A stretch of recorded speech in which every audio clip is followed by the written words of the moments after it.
Tengok, dia kata gini.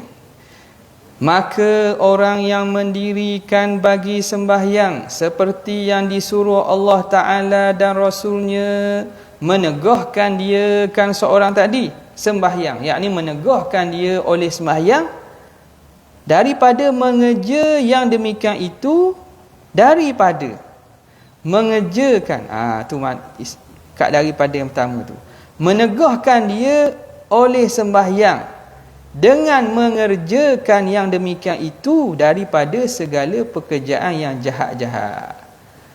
Jadi daripada mengerja tu, ia maknanya dengan mengerjakan yang demikian itu. Sembahyang yang dikerjakan dengan mengerjakan sembahyang yang demikian itu. Yang demikian mana? Sembahyang seperti yang disuruh oleh Allah. Jadi sembahyang dengan mengerjakan yang demikian itu, mengerjakan sembahyang sebagaimana yang disuruh oleh Allah Ta'ala itu, akan menegah seseorang daripada pekerjaan yang jahat-jahat. Nampak? Dia kata daripada mengerjakan yang demikian itu dan daripada segala pekerjaan yang jahat. Jadi daripada yang kedua tu dan fahsya'i wal munkar. Al-fahsya' dan juga munkar. Jadi terjemah, kalau kita ikut turut terjemah itu, inna salata tanha 'anil fahsya'i wal munkar. Sesungguhnya sembahyang menegah daripada perbuatan fahsya' dan perbuatan munkar. Boleh kalau daripada yang kedua tu, menegahkan dia oleh sembahyang, yakni oleh sembahyang daripada mengerjakan yang demikian itu dan daripada segala pekerjaan yang jahat-jahat. Kalau gitu tak apa juga. Jadi mungkar ni perkara yang jahat lah, perkara yang dilarang, yang diingkari oleh tabiat fitrah yang suci, bersih. Itu perkara-perkara dosa menyalahi Allah Subhanahu Wa Taala, keingkaran kepada Allah Subhanahu Wa Taala. Nampak? Jadi di sini dia kata sembahyang seperti yang disuruh Allah Taala dan Rasulnya, menegahkan dia kan seorang tadi. Sembahyang itu menegah daripada mengerjakan yang demikian itu dan hak Melayu, hak Rumi dan segala pekerjaan yang jahat-jahat. Boleh gitu. Dan daripada segala pekerjaan yang jahat-jahat. Ini nuskah kitab ni ada banyak berubah ni, nampak tak? Hak tu lah. Jadi tadi backkinya mana? Hak dalam ruminya daripada tu tukar jadi dang tak? Jadi dang daripada yang kedua. Dang daripada ditambah. Ditambah dang. Dan daripada. Ni kita kena tengok rujuk nuskah lain pula ni. Ada kedak dang daripada. Kalau tadi menegahkan dia dengan mengerjakan demikian itu, tu dengan mengerjakan sembahyang daripada segala pekerjaan jahat. Jadi dia terjemah fahsyak munkar tu jahat sajalah. Ala kulli hal, mana yang Rumi dia tambah dang daripada mengerjakan yang demikian itu dan daripada segala pekerjaan yang jahat-jahat. Okey. Jadi hasil nak mengelakkan daripada terjadinya ataupun berlaku perkara mungkar dan fahsyat ini, sembahyang tu mesti seperti yang disuruh. Kalau tak, dia takkan dapat hasil itulah, takkan dapat hasil. Dan sabda Nabi sallallahu alaihi wa alihi wasallam, sallu kama raaitumuni usalli. Sembahyang kamu seperti barang yang kamu lihat akan daku sembahyang. Ni daripada apa ni? Daripada hadis Nabi sallallahu alaihi wasallam. Sallu, sembahyanglah kamu, kama raaitumuni usalli, sebagaimana kamu melihatku sembahyang. Ni pun orang boleh jadi salah faham ni. Dia kata siapa sini pernah tengok Nabi sembahyang? Siapa sini pernah tengok Nabi sembahyang? Tak ada kat tangan tak? Lama tak tengok kok. Tengok sahabat je tak? Dah kita tengok tak? Tak tengok. Dah kita nak sembahyang mana? Dia kata, tu tak boleh sembahyang ni. Tu kata tak boleh sembahyang ni. Sebab Nabi kata kena sembahyang sebagaimana kamu tengok aku sembahyang. Dah kita tak tengok Nabi, nak sembahyang bila? Jadi kata tak boleh sembahyang lagi lah. Siapa kita tengok Nabi sungguh baru kita boleh sembahyang. Ni ajaran-ajaran sesat gini. Ia boleh twist makna tu, boleh paling makna tu jadi makna pelik tu. Kita pelik tak? Ya, ada orang makan kok. Ayam tak patut itik sudu. Benda-benda hak ajaran sesat ni, walaupun nampak sesat, kita kata orang boleh percaya juga. Orang boleh percaya sebab manusia ni ada hidayat tu hak Tuhan. Nampak? Jadi padahal ulama kata bukan begitu. Bukan tengok dengan makna tengok dengan mata. Kama raaitumuni, khitab ini kepada sahabat. Jadi yang melihat cara gerak-geri sembahyang tu sahabat, itu secara langsung. Kemudian siapa yang memperturunkan cara sembahyang tu? Sahabat berturun kepada tabi'in yang selepas pada sahabat.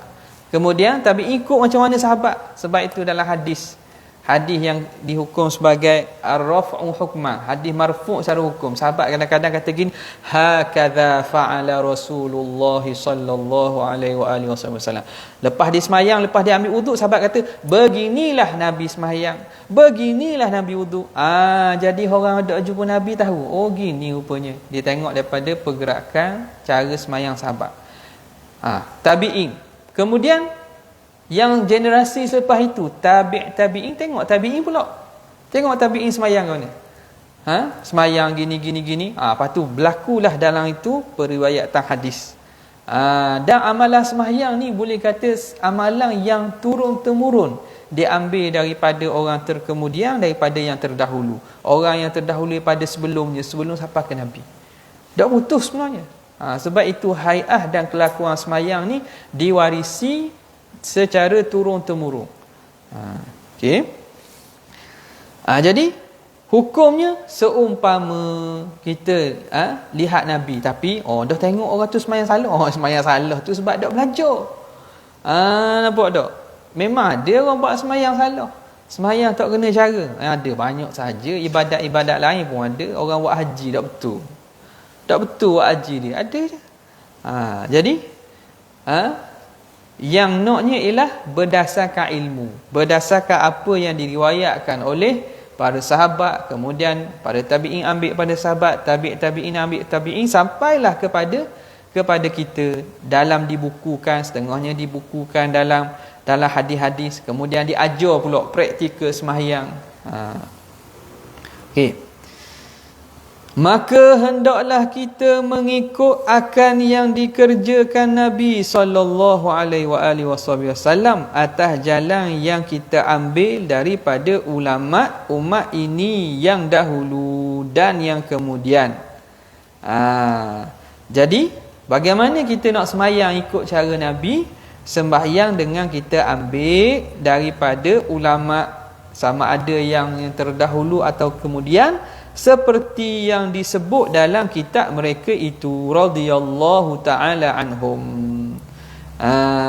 Jadi itu caranya kita nak tahu bahawa sembahyang kita ini kena tak dengan cara Nabi sallallahu alaihi wasallam.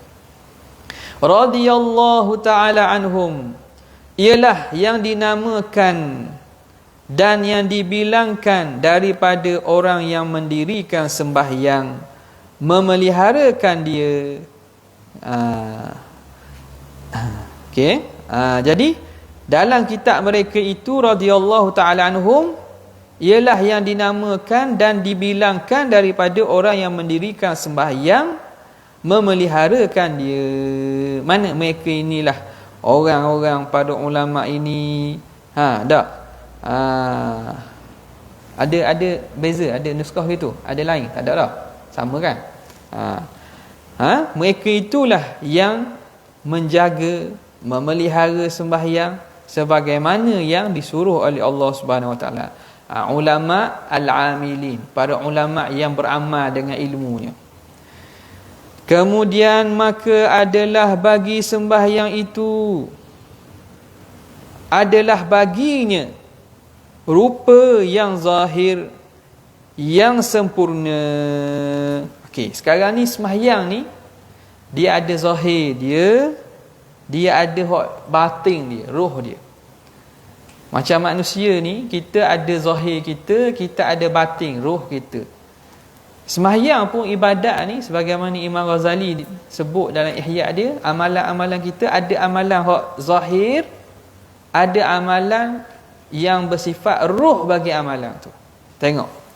Katanya maka adalah bagi sembahyang itu, adalah baginya rupa yang zahir, yang sempurna, maka iaitu syarat. Seperti rohnya, maka rukunnya, seperti kepalanya dan badannya. Okey. Jadi bagi sembahyang itu rupa yang zahir, yang sempurna, maka iaitu syarat dia. Seperti roh. Bagi manusia nak hidup kena ada apa? Nak hidup kena ada roh. Maka hidupnya amalan sembahyang itu kena ada roh. Maka iaitu syarat seperti rohnya, maka rukunnya, dan rukunnya lah tu lagi, rukunnya, rukun ni makna anggota, seperti kepalanya. Rukun tu dianggap macam kalau badan tu macam kepala. Makna kalau tak ada rukun ni kira tak ada lah, orang tak hidup. Kalau sembahyang tak ada rukun ni, sembahyang tu tak jadi. Dan badannya, seperti kepala dan badannya. Seperti kepalanya dan badannya. Seperti kepalanya dan badannya sunat ab'ad, gitu. Maka rukunnya seperti kepala situ, dan badannya sunat ab'ad. Guana tu, bukan tu. Seperti rohnya, maka rukunnya seperti kepalanya dan badannya. Sunat ab'ad itu seperti anggotanya, dan sunat hai'ah itu seperti segala bulu perhiasannya. Dia gudang sini tak? Dia 1, 2, 3. Hok belakang itu dang. Disambung gitu. Kena baca molek ni. Dia kata adalah baginya rupa yang zahir, yang sempurna, maka iaitu syarat seperti rohnya, maka rukunnya seperti kepalanya dan badannya. Kalau situ makna waktu sunat ab'ad tu lain tu. Dan sunat ab'ad itu seperti anggotanya, dan sunat hai'ah itu seperti segala bulu perhiasannya. Jadi hak ni kalau kitab-kitab Jawi lama dia akan tulis dang lah. Jadi kepala dan badannya. Komal lah situ. Sunat ab'ad itu seperti anggotanya. Okey. Jadi sekarang ni rupa sembahyang tu umpama badan manusia. Nak hidup kena ada roh. Roh itu umpama syarat bagi badan. Roh itu umpama syarat bagi badan. Maka rukunnya seperti kepala dan badan. Kemudian rukun pula. Rukun ni anggota, juzuk yang besar daripada sesuatu. Asas. Apa dia? Seperti kepala dan badan. Kepala dan badan bagi manusia. Tak ada kepala, tak ada lah manusia tu. Tak ada badan, maknanya tak ada hidup. Rukun begitulah, tak ada rukun semayang tak sah, tak jadi semayang itu. Koma situ. Sunat ab'ad itu seperti anggotanya. Sunat ab'ad itu macam anggota. Anggota ni dia juzuk daripada badan, tapi kalau tak ada dia boleh hidup. Contoh tangan, orang tak ada tangan kudung, boleh hidup tak? Boleh. Tapi orang panggil tak comel. Orang panggil tak comel. Tak lekat, tak sempurna.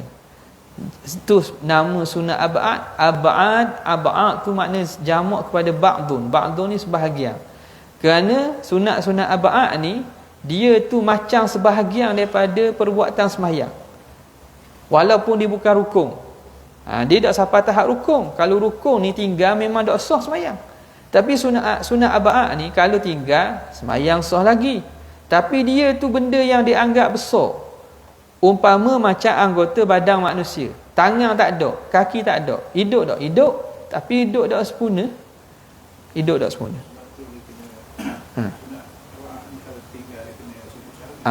Sunat ab'ad kalau tertinggal, sunat pula sujud sahwi.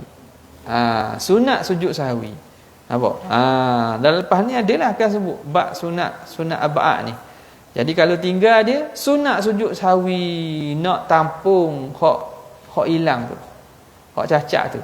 Mana kalau kita cari tangan plastik, kaki plastik kaki palsu bolehlah jalan huduh-huduh, tapi sama tak sama. Dah nampak. Boleh jalan, ada manfaat tu. Boleh tapung.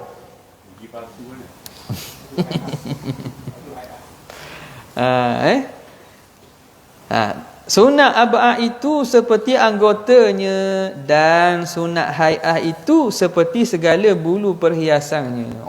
Bulu perhiasan badan kita, Allah Ta'ala cipta bulu-bulu rambut-rambut ni ya, nak jadi comel pun ada. Tak, kening tak ada. Tak. Buka pintu tengah malam tak ada kening orang. Tak kejut kita. Tembok lari, kening tak ada. Kening tak ada. Ya, kalau misal janggut tak ada boleh tahan lagi tak? Kening tak ada. Apa lagi Allah Ta'ala cipta ni supaya nak menghiasi jadi comel. Dan ada baginya rupa hakikat yang batin. Tadi hak zahir tu.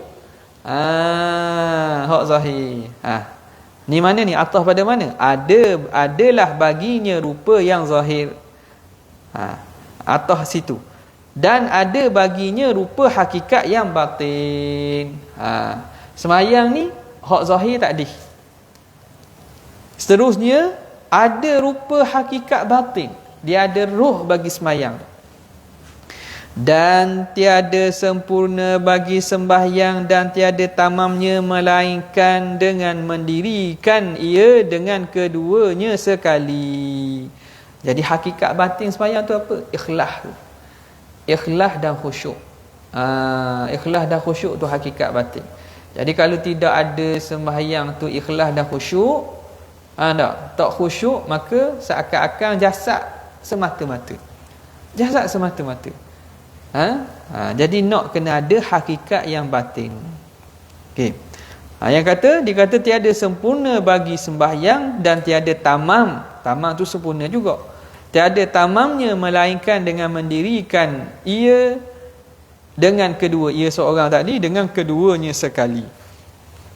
Maka ada pun rupanya yang zahir itu, maka iaitu seperti berdiri. Dia bagi contoh lah ni. Dan takbir, dan membaca Fatihah, dan rukuk, dan i'tidal, dan dua sujud, dan duduk antara keduanya, dan duduk tasyahud, dan tahiyat, dan salam. Berapa dia bilang? Cukup tak tu? Cukup tak tu? Tak cukup tu sebab niat tak ada. Tu qiyam. Tapi banyak lah tu dia bilang rukun tu. Dia bilang rukun je. Tak? Ya dah ada contoh ni. Niat memang duduk situ. Dia merupakan yang zahir itu. Jadi dia bilang banyak lah tu, dia bilang. Tasyahud selawat dah bilang tu. Tasyahud dan tahiyat. Okey. Inilah daripada segala rukun yang zahir. Dia kata ni rukun zahir yang bentuk perbuatan yang nampak. Dan sunatnya dan syaratnya. Dan segala sunat-sunat dan syarat yang berkaitan dengan perbuatan-perbuatan zahir tadi. Itu contoh ala sabilil mithal, atas jalan contoh. Adapun hakikat yang batin, maka seumpamanya khusyuk dan hadir hati dan sempurna ikhlas. Jadi sekarang ni itu contoh hak zahir. Hak hakikat batinnya apa dia? Hakikat batinnya apa dia? Iaitu khusyuk, hadir hati. Khusyuk ni makna kita pun tahu makna khusyuk kan. Khusyuk apa maksud? Tetap anggota badan dia. Dia tetap anggota badan dan orang itu memerhatikan dan sedar dia dalam keadaan sembahyang, memerhatikan bacaan dan sembahyangnya. Dan hadir hati, hati dia tu hadir, tak lala, tak gilai. Dan sempurna ikhlas, ikhlas yang sempurna. Dan tazallul, tazallul ni rendah diri, merendahkan diri. Rendah diri, rendah ni gini, rendah dia termasuk daripada amal hati, rendah hati kita panggil. Rendah hati, tazallul. Bila kita semayang, kita mengharapkan Allah Ta'ala memberi kepada kita rahmat. Bukan semayang dengan cara besar diri, tak. Sembahyang tu dalam keadaan tunduk hati kita. Dan tafahum bagi ma'ani qiraah dan tasbih dan lainnya. Seterusnya apa dia? Hak ni semua dikira amal batin ni. Tafahum, memahami, cuba memahami makna-makna bacaan, qiraah makna bacaan, dan tasbih dan lainnya daripada segala wazifah sembahyang yang batin. Daripada wazifah ni kerja, wazifah ni kerja, daripada kerjaan sembahyang yang bentuk batin. Jadi waktu musannif rahimahullahu taala sebut, ni perkara-perkara yang kita kena belajarlah. Dia sebut ni, sebut atas jalan, sebut sardang, sebut secara umum. Sebut dulu. Ada pun nak dapat satu-satu tu, dia perbahasan pula. Macam mana nak hadirkan hati, cara dia macam mana, macam mana nak faham pula, kena mengaji pula. Makna-makna kalimah dalam sembahyang, erti-erti bacaan dalam sembahyang. Bagaimana nak menghadirkan rendah hati dalam sembahyang. Sembahyang tu bukan makna sekadar kita sembahyang kerana kita patut ataupun kita tujuan kerana nak bermegah, bukan. Bahkan kerana kita ni nak menunjukkan kehambaan kita kepada Allah. Maka zahir sembahyang bagi bagian badan dan anggotanya, dan batin sembahyang bahagian hati dan sir. Maka zahir sembahyang, apa dia zahir sembahyang tu? Bahagian badan dan anggotanya. Zahir sembahyang mubtada', bahagian tu khabar. Dan maka zahir sembahyang bahagian badan dan anggotanya. Dan batin sembahyang, mana pula batin sembahyang? Bahagian hati dan sir. Sir apa ni? Sir ni istilah tasawuf merujuk kepada dalam pada hati. Ya, qalbu kita ni, hati dah kan. Hak dalam lubuk hati tu, dia panggil sir. Tu khatir. Khatir. Sir itu bila sebut sir ni ialah dalam hati. Ini istilah tasawuf. Bahkan ulama tasawuf pecah lagi. Ada qalbun, lepas tu ada fuad, kemudian ada sir. Jadi sir ni merujuk kepada hak dalam hati. Dan batin sembahyang bahagian hati dan sir. Sir ni hak dalam hati ni, rahsia hamba dengan Allah Ta'ala ni. Hak tu hak bahagian batin sembahyang. Jadi hak ni yang kadang kita muskil ni, orang bawa ajaran-ajaran hak tak mau sembahyang ni. disebut istilah-istilah ni, sembahyang sir panggil. Sembahyang sir. Sir ni antara makna bahasa Arab rahsia. Sir juga. Sir juga dengan daripada isra dengan maksud sembunyi perlahan. Jadi dia pemahaman yang tak betul pada istilah kalimah. Baik dengar orang ngaji kot, tulang tok guru sebut istilah-istilah tu dia faham salah. Dia faham tak kena. Pula ada bawa ajaran-ajaran yang batiniyah atau sesat yang membawa sembahyang itu dengan kefahaman sembahyang ikut hati saja. Sembahyang ikut hati. Jadi salah tu, salah. Tak ada orang ajar buat gitu. Hak betul lah. Tengok ulama kita dia bahas istilah-istilah tu ada, tapi dengan pemahaman yang betul. Bukan dengan pemahaman hak salah yang dibawa oleh golongan ajaran sesat tu. Jadi hak batin sembahyang tu, batin sembahyang hati dan sir. Sir ni hak dalam daripada hati, hak rahsia. Sehingga ulama sebut sebagai letakkan nama sir. Ni istilah sajalah. Okey. Dan demikian itu tempat tilik hak Allah Subhanahu Wa Taala, tempat tilik hakullah ni. Hak juga nama Tuhan. Hakullah.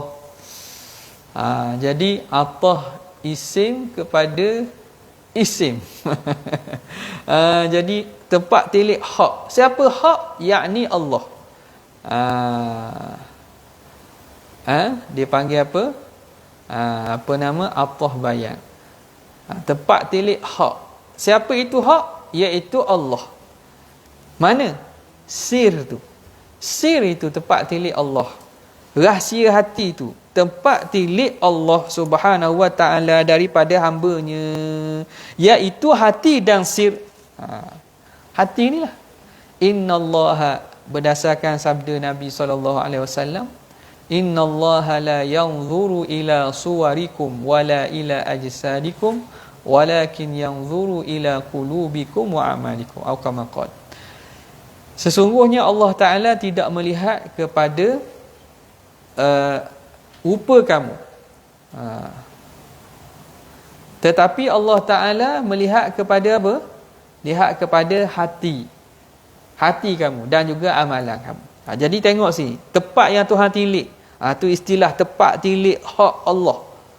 Hak Allah makna hak itu nama Tuhan tu. Tempat tilik Allah kat mana? Tuhan tilik pada hati dan sir. Hak ni makhluk lain tak boleh nak tengok ni. Hak dalam hati kita ni Tuhan sahaja tahu. Tuhan sahaja. Dah ada orang boleh tahu tu. Tahu kebetulan. Betulan tahu, ataupun Tuhan beritahu ke dia, gitu je lah. Tapi dia tu dalam kemampuan secara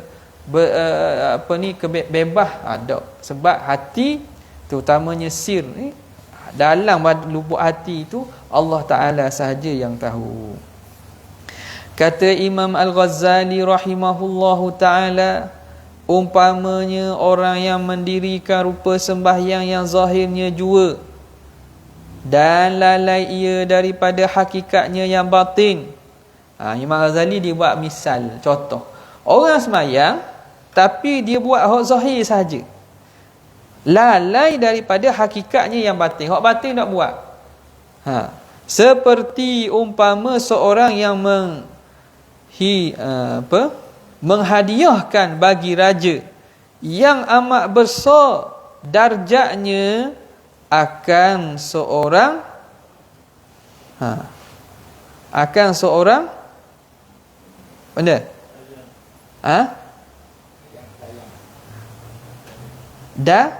dayang. Dayang yang mati. Dengar ini, lain terus ini. Tu kata banyak silap cetok pada cetokan ni. Umpama seorang yang menghadiahkan bagi raja yang amat besar darjatnya akan seorang dayang. Itu. Dengar ini yang mati tiada ruh. Itulah. Seorang dayang yang mati. Hadiah dayang, hadiah hamba. Makna yuhdi ilal malik amah. Bahasa kita sebut dayang.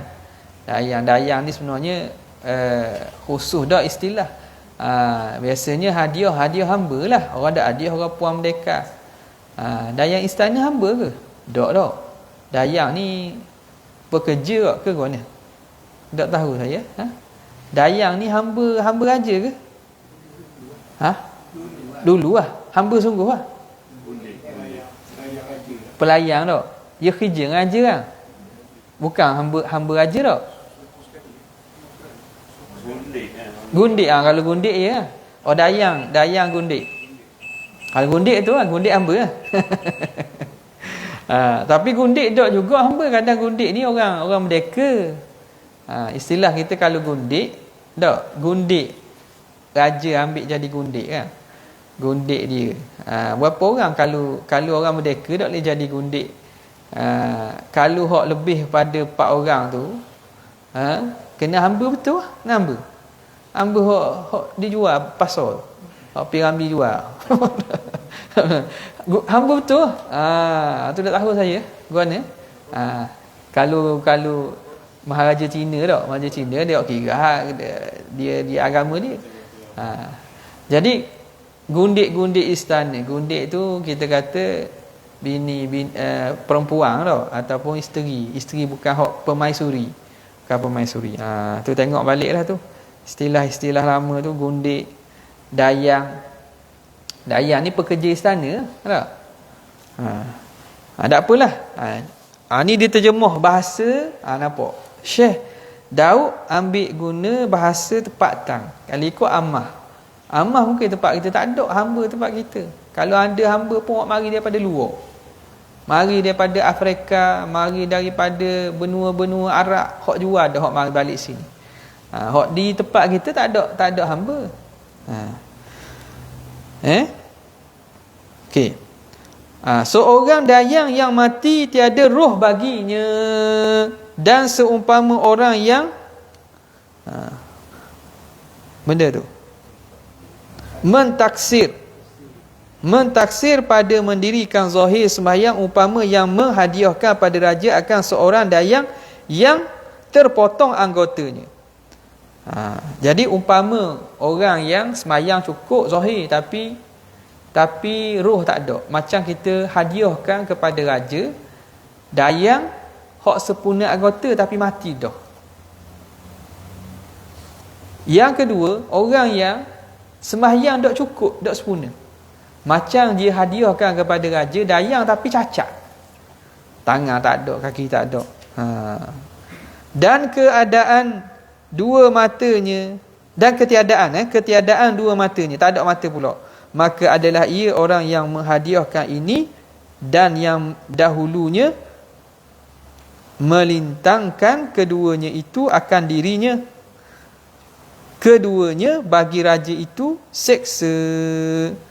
Dia menyebabkan orang kalau buat hadiah gitu, marah hadiah raja.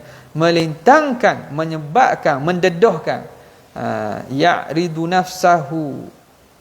Melintangkan keduanya itu akan dirinya keduanya bagi raja itu seksa dan murkanya dan marahnya, kerana keduanya itu menghinakan bagi hormat kerajaan. Kita berhenti situlah. Jadi panjang cerita ni, nak cerita perumpamaan orang yang semayang zahir saja, roh tak ada. Hak tu macam beri manusia tapi mati. Kalau beri sembahyang ataupun sembahyang tak cukup, tu macam beri hak cacat. Jadi semua itu akan menyebabkan seorang itu mendapat seksa daripada raja. Kita sambung balik sini, seumpama yang menghidupkan. Wallahu ta'ala a'la wa a'lam. Ada ni tahqiq dia kata dayang artinya hamba perempuan atau khodam perempuan. Yalah, makna istilah dayang tu dalam bahasa tempatan kita. Jadi makna tuan Syekh Daud ni dia dah alih bahasa dan tengok kepada bahasa setempat. Kalau ikutnya istilah kita Arab amah, beri hamba. Wallahu taala a'la wa alam. Sekadar itu saja, wabillahi taufiq hidayah.